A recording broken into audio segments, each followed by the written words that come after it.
18과 성경의 기도를 분석한다. 이것도 총정리입니다. 기도에 대한 정리를 지금 우리가 해나갑니다.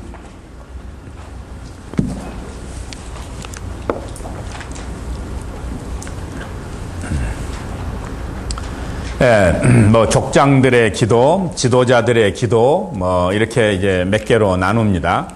예언자들의 기도, 선지자들의 기도. 족장들의 기도의 특징을 살펴보자. 거기에 아브라함과 야곱의 기도를 보니까 기도의 능력을 확신하고 드리는 기도, 그리고 그들의 기도 생활이었다. 그것을 강조하고 있습니다. 여기 이제 아브라함입니다. 아브라함.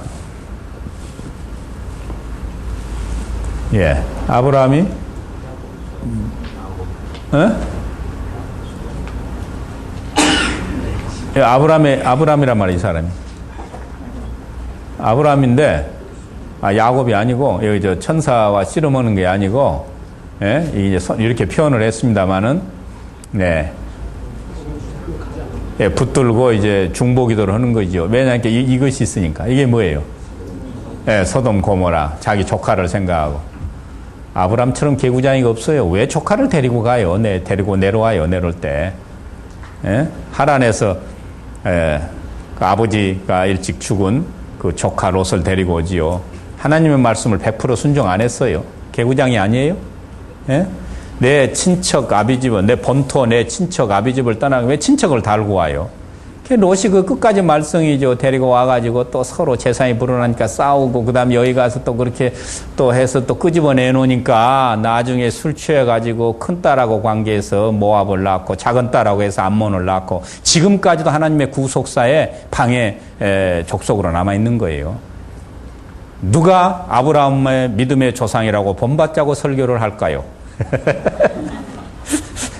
믿음의 조상은 믿음의 조상이지요. 믿음을 통해서 우리가 구원받는데 하나님께서 하나님의 백성으로 그를 불렀으니까. 그래서 이 후손들이 히브리 민족으로 제사장 민족이지요. 그러니까 아브라함이 완전하고, 아브라함이 아주 키가 크고 출중하고 리더십이 있고 뭐 그래서 부른 게 아니에요. 평범한 인간. 어떤 면에서는 강저편에서 우상을 섬기는 우상장사라던 데라의 아들을 불러서 하나님께서 구속사에 오라. 내가 너를 파트너로서 구속사의 한 도구로 쓰겠다 하기서 부르신 것이지요. 은혜로 부르신 것이지요. 행위가 선해서 부른 건 아니지요. 부름받은 이후에도 뭐 시행착오가 많이 있었지요. 그 면에서 우리가 의로 여기셨다 하는 것에서 뭐 말하는 것입니다. 얘기가 다른 데로 흘렀지만 야곱도 마찬가지고, 이런 면에서 이걸 조금 정리하면 이 사람의 기도를 우리가 무슨 기도라고 그럽니까? 중보기도라고 그럽니다. 중보기도. 중보기도입니다. 중보기도를 완성해 주신 분이 예수님이시죠. 중보자로서. 그런데 그러한 구약에서의 예표로는 먼저 족장들이 중보기도를 드린 것이죠.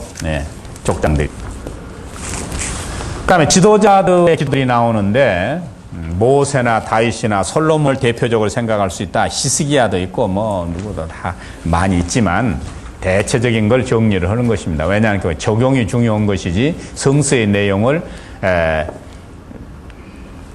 세밀한 데까지 우리가 정복하는 것이 중요한 게 아니니까. 자, 이것은 모세입니다. 모세. 출애굽기 32장이지요.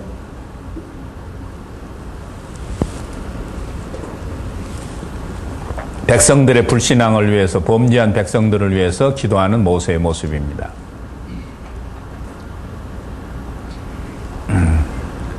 그 다음에 이것은 다윗 소장은 여기는 갇히게 그려놓은 것 같아요.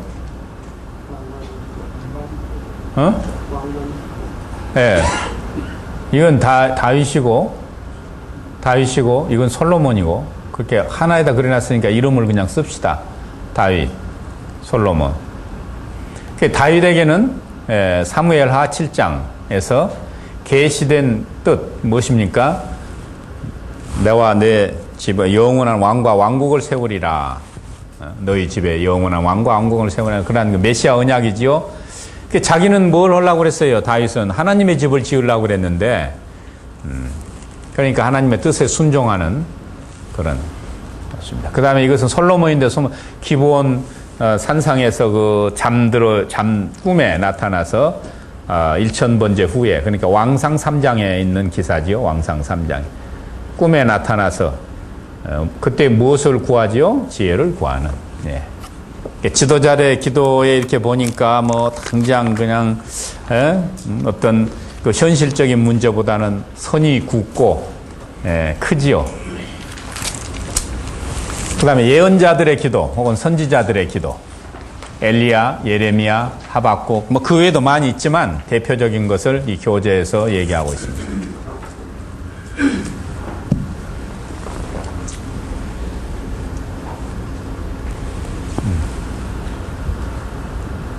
자, 여기에 보니까 엘리야의 기도를 이 그림에는 그려놨습니다. 그러면 이 산이 아파트같이 그려놨지만 이 산이 무슨 산이겠어요?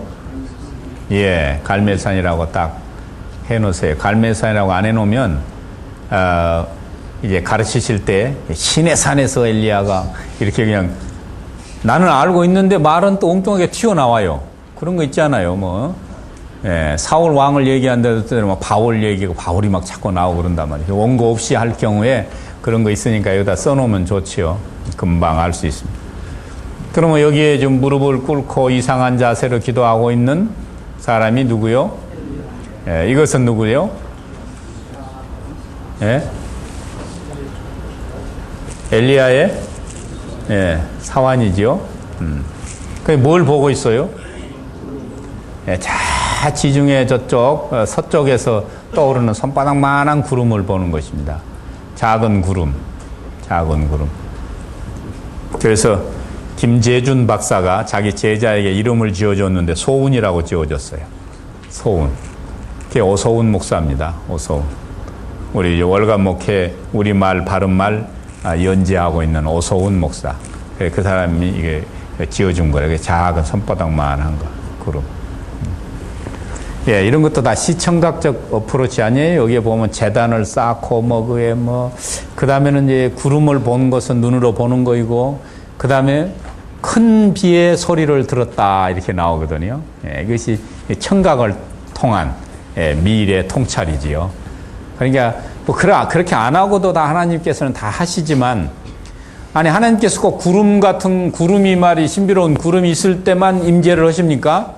그게 아니란 말이죠. 그 백성들에게 하나님 자신이 임재하고 있다고 하는 것을 보여주기 위해서 그런 모습을 한 거예요. 하나님 꼭 구름이 있어야만 나타난 건 아니잖아요. 예. 이것이 바로 시청각적인 어프로치죠. 구약에 보면 무수하게 많이 나옵니다. 그래서 커뮤니케이션 하는 사람들은 예수 그리스도가 인간의 몸을 입고 오는 이것이 시청각적이고 커뮤니케이션의 클라이맥스, 극치라고 말합니다. 예. 말씀이 육신이 돼서 온 것. 그러므로 요한 1서에 보면 그거 있죠. 우리가 만진 바요, 들은 바요, 본 바요. 예. 신청각적으로 우리가 다 확인한 예수 그리스도. 추상적으로만 있는 로고스가 말이죠. 근데 이것을 우리가 목회 현장에서 지혜롭게 적용을 하면 좋지 않겠는가 하는 것이 우리 크로스웨이가 그것을 개발한 것입니다. 근데 여기서 정리를 하면은 예언자들의 기도를 정리를 하면은 그것이 바로 어떤 기도냐?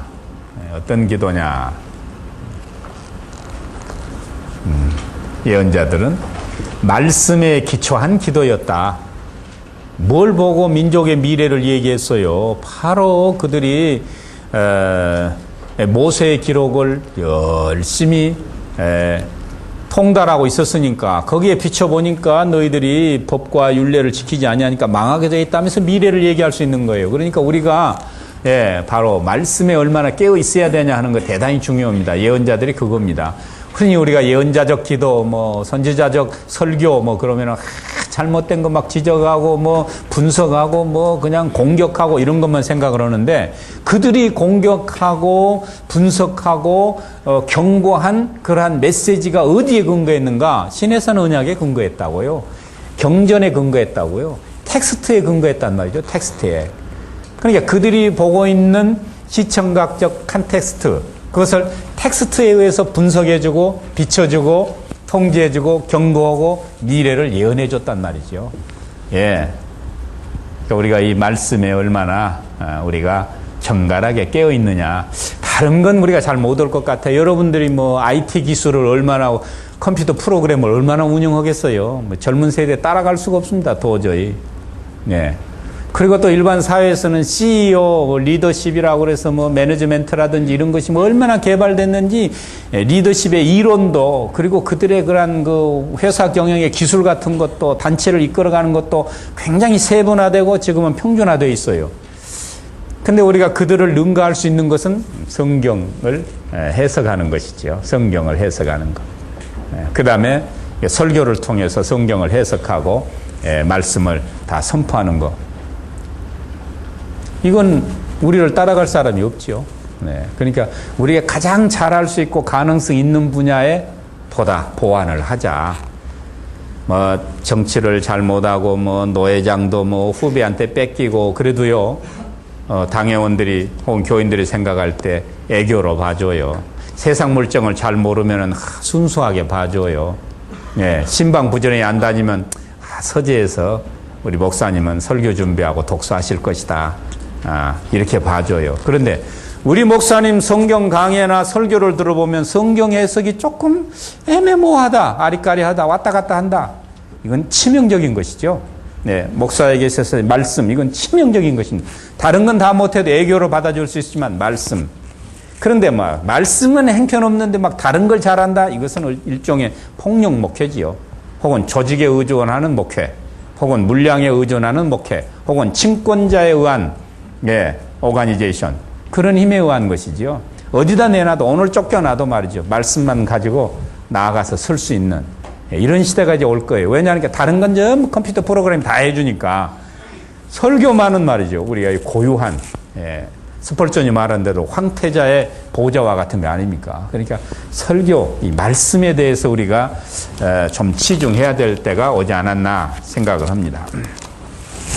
그 다음에 이제 신약과 구약의 기도인데, 여기에 보니까 신약의 기도를 또 총괄해 놓고 있습니다. 신약에 등장하는 기도는 예수님의 기도, 바울의 기도, 베드로의 기도. 예수님의 기도의 가장 강조점은 아버지의 뜻을 이룬다. 이미 우리가 공부했던 것을 다시 한번 강조하면서 총정리를 해줍니다. 바울은 말씀에 서서 살아야 하는 그냥 권면을 위주로 한 그런 내용들도 많이 있다. 그걸 얘기를 한 것입니다.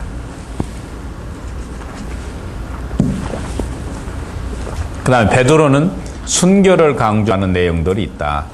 여기 광역화된 기도의 해석입니다.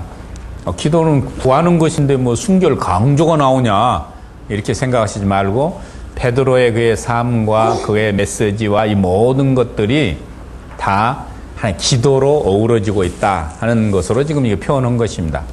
김용훈 목사가 한신 출신의 김용훈 목사가 쓴 부분인데, 그래서 좀 더 넓혀놓고 있는 거죠. 구원면이 무슨 기도냐 이러면은 우리가 또 해석에 어려움을 부딪힐 수 있지만, 내용을 자세히 읽으면은 그런 것은 꼭 기도가 기도문 하여 주시옵소서 뭐 이것만 기도문이 아니다 하는 것으로 조금 넓혀놓고 있는 것입니다.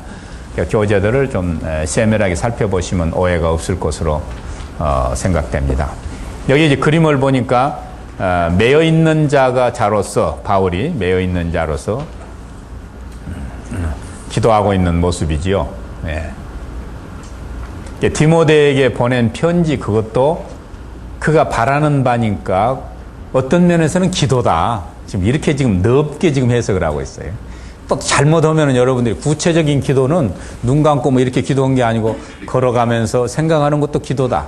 자기 마음속에 소망하고 있는 바도 기도다. 아뢰진 않았지만, 언어로 아뢰진 않았지만, 이런 식으로 해가지고 기도가 꼭 눈 감고 뭐라고 뭐 얘기해야만 기도냐 하면서 너무 포스트 모던과 같은 말이죠. 너무 이렇게 하면은 또 기도라고 하는 것을 감을 못 잡습니다. 평신도들은. 그러나 이쯤 와가지고 지금 우리가 18과쯤 온다면은 우리의 삶 자체가 기도가 될 수 있다. 찬양도 기도요.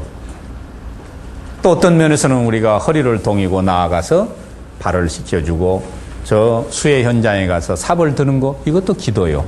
이런 식으로 조금 넓혀줄 필요가 있다 그 말이죠. 성전에서 엎드린 것은 기도가 아니다. 이렇게 위험하게 나갈 필요는 없지요, 우리가. 예. 그 다음에, 하나의, 마지막 그림을 보기 전에, 마지막 그림부터 볼까요?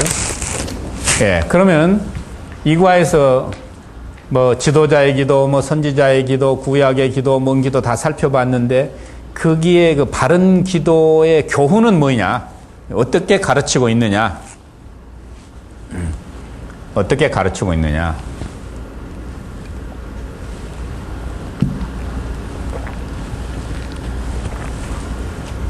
하나님의 뜻을 실현하는 것 강조되고 있고, 그의 나라와 그의 의를 구하는 것, 그거 강조되어 있다.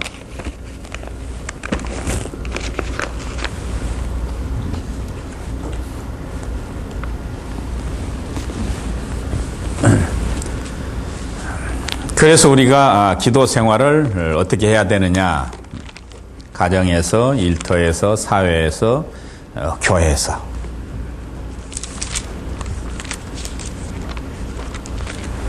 예.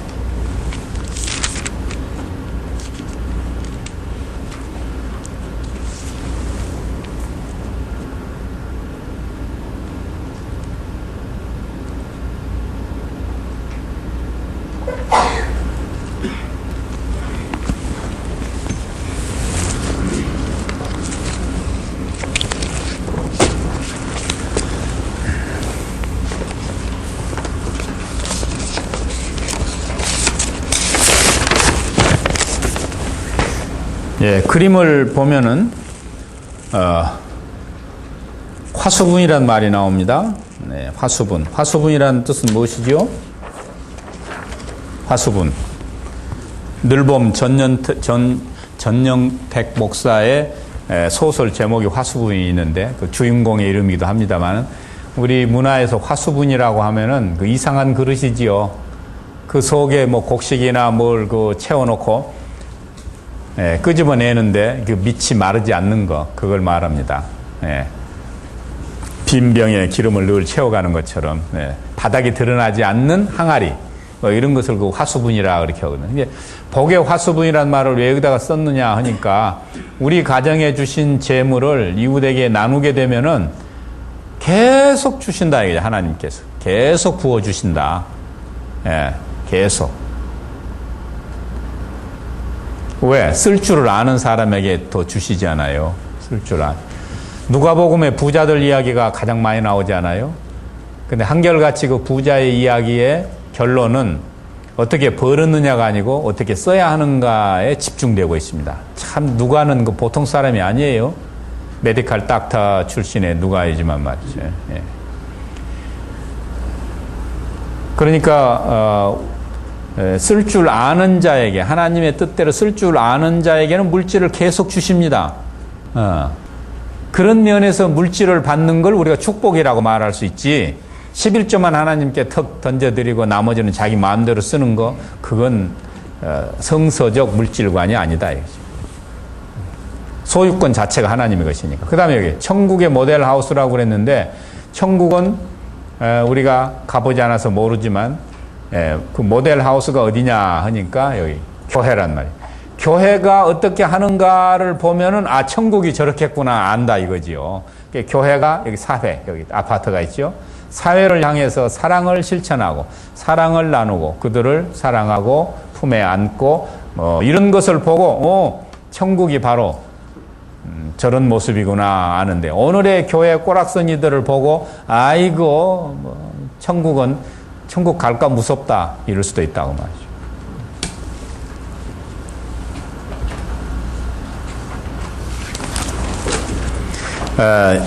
이 보너스로 제가 성서의 10대 기도문을 소개했습니다.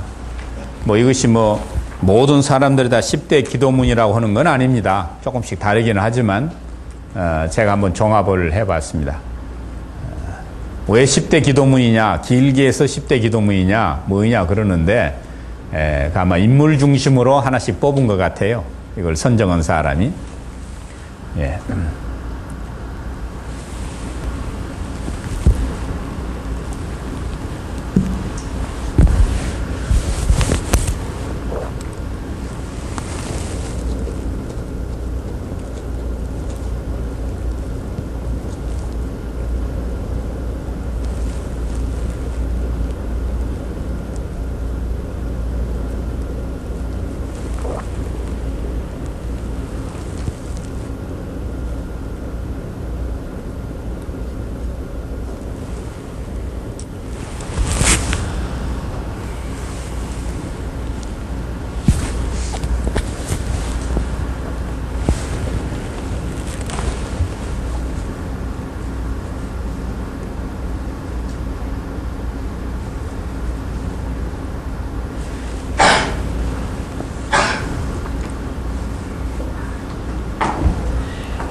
뭐 특별기도 뭐 20일, 특별기도 한 달, 뭐 특별기도 40일, 뭐 홍해작전, 뭐 여러 가지 뭐 광야작전 여러 가지를 할 수 있는데 그때 그냥 새벽기도 시간에 그냥 막연하게 설교하시지 말고 기도에 관한 것을 한번 쫙 다룬다. 이론과 실제를. 그리고 더 자세히 공부하기 위해서는 바른기도, 바른생활을 하지만 그 새벽기도 짧은 시간에 기도에 관한 모든 것을 이렇게 40제목을 만드셔가지고 바른기도 바른생활 한 과를 2제목으로 쪼개면 40제목 나와버리죠 벌써. 그리고 이런 것들도 하루아침에 한 장씩 이렇게 정복해 나간다든지 이렇게 하면 적어도 이번에 40일 기도 학교에서는 기도에 관한 모든 것을 한번 섭렵을 하는 것이 되지요. 이렇게 해서 다른 것보다도 기도에 대한 건 한없이 강조해도 지나침이 없습니다. 여러분 20과를 공부하는 동안에 20차례를 교회에 나와가지고 1시간 혹은 1시간 반 동안 가르치는 목사님과 눈을 마주하고 우리가 공부를 해나간 사람들은 기도에 대한 그 자신감도 갖고 기도가 어렵지 않고 쉽게 접근하고 그래서 기도하는 교회의 분위기로 바꿔져 갑니다. 그러면 되지요, 목회는. IMF가 났을 때 큰 교회, 15,000명 모인 교회 친구 목사님인데 나하고 동갑인데 요새처럼 말이지 목회하기에 신바람 나는 목회는 해본 적이 없다 지금까지 30년 가까이 목회했지만 일어서라면 일어서고 앉으라면 앉고 기도 소리 크고 아멘 소리 크고 말이죠. 나오라면 나오고 말 새벽기도 나오면 들어가라면 들어간다 이거죠. 이렇게 말짠 들던 때가 없었다 이거죠. 그런 것처럼 위기가 오니까 어디 신앙은 또 부흥된 것처럼 마찬가지로 기도에 대한 훈련을 시켜놓으면은 교회가 기도의 분위기로 바꿔지게 되지요. 체질 개선이 됩니다. 그래서 여러분들이 어떤 화려한 영성 개발 프로그램 같은 것은 어떤 면에서는 뭐 일시적인 효과는 있겠지만 이 기도에 대한 걸 온전하게 심어 놓을 때에 열매를 우리가 볼 수 있지 않겠느냐. 그래서 이건 참고로 적어 놓았습니다. 1분간 묵상하십시다.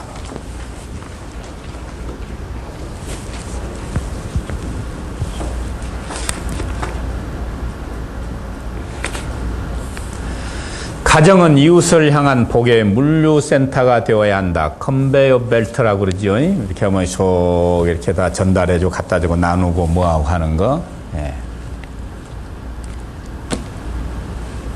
저희 집 애들이 아주 어렸을 때 성탄절 아침에는 이제 모자도 씌우고 뭐 이렇게 다 해가지고는 제가 12평짜리 아파트에서 살았는데 강남에서 제일 먼저 세워진 공무원 아파트입니다. 지금은 재개발됐습니다만은 그 5층 엘리베이터도 없는 5층을 제일 1층에서 살았어요. 5층에서. 그래가지고 여름에는 냉장고도 그때는 뭐 없는 시절이었습니다. 우리 집에 없었지요. 여름에 이제 얼음을 배달해달라고 하면 5층이라고 얼음도 배달도 안 해주고 그런 데 살았는데 5층에서부터 이제 내려오면서 쫙 옆집에 다 배를 눌러가지고 이 5살짜리 딸이 전부 이제 캔디라든지 사탕이라든지 이런 것을 집집마다 쫙 나눠지고 내려오고 이것을 한 2년 시켰어요. 근데 지금도 그걸 기억하고 있어요. 그래서 그놈 손에 들어가면 하여튼 나눠주는 데는 조금 은사가 있는 것 같아요. 그래서 아마 복의 물류센터가 가정이 된다 하는 게 아마 그런 거 아니겠는가. 또 어떤 친구들 보면은 꼭 먹지 못하면서 짜장면 딱 시켜놓으면은 그거 좀 많을 것 같다 나누자 그러면 또 절대로 또 손도 못 대게 하죠. 근데 나중에 남기지요. 남긴단 말이에요. 그런 것들. 그래서 우리가 이러한 것들을 우리가 교회에서 가정으로 들어갈 수 있도록 길을 잡아주는 것이 좋다. 이 한 과목을 가지고 여러분들은 최소한 1시간 이상 가르치니까 충분히 이야기를 전해줄 수가 있지요. 설교보다도 설교의 2배 내지 3배 정도 시간 아닙니까?